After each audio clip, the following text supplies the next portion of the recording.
Hello દોસ્તો, good morning. કેમ છે દોસ્તો? તમે બધા મજામાં છું. હું મજામાં છું. આપણે મિની બ્લોગમાં તમારું બધાનું સ્વાગત છે. તો શું આવી ગયા છે ઉપર જો તમે જોઈ શકો છો. હેલો દોસ્તો, તો હું નીકળી ગયો છું. અત્યારે મારા મામા ઘરે જાઉં છું, કારણ કે એમ છે તે સાક્ષી ના એને મામા ઘરે છે. મારું મામા ઘર એક જ છે, બે એક જ મામા ઘર થાય છે, એટલે હું જાઉં છું એને.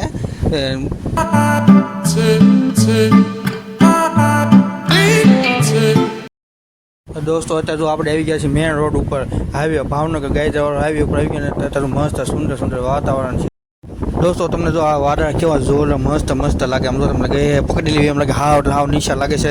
ને ગાય હું નીકળી ગયો અને આગળ જતા તમને આગળ દેખાડું ઓલું આવશે, આપણે આંબા આવશે. આંબા એટલે પથ્થારો હોય છે, એટલે જો આપણે સાઈડમાં જોઈ શકો છો.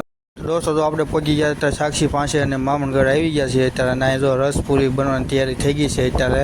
ના જો આપણે વિપુલભાઈ બેઠા છે ને આપણે જો આપણે શું મામા ઘરે એટલે વાડીએ આવતું એટલે વાડીએ પહોંચી ગયા. તો લીંબુડા બહુ ઝાઝા છે અને અત્યારે ફુવારાને આપણે આપણે ફુવારા ફિટ કરવી છે, ઉડી જાય છે, નીકળી જાય છે. આ છે ફુવારો, એટલે મસ્ત રીતે થઈ જાય.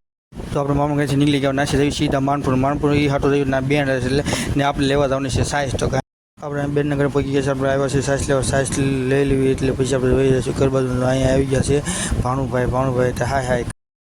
જો આપણે બેનના ઘરેથી નીકળી ગયા છે, સીધા પહોંચ્યું છે આપણે માંડવી પહોંચી. એટલે આપણે જોતા ડુંગરા કેવા દેખાય, તો ફોગો આવી ગયો, તો ગજબ.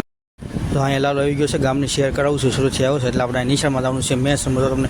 તો જો આપણો વિડીયો ગમ્યો હોય, મિની બ્લોગ ગમ્યો હોય તો લાઈક શેર અને સબસ્ક્રાઈબ કરજો. અને જો આપણે આ ચેનલ છે ફૂલ બ્લોગ જોવા માટે આ ચેનલને સબસ્ક્રાઈબ કરજો.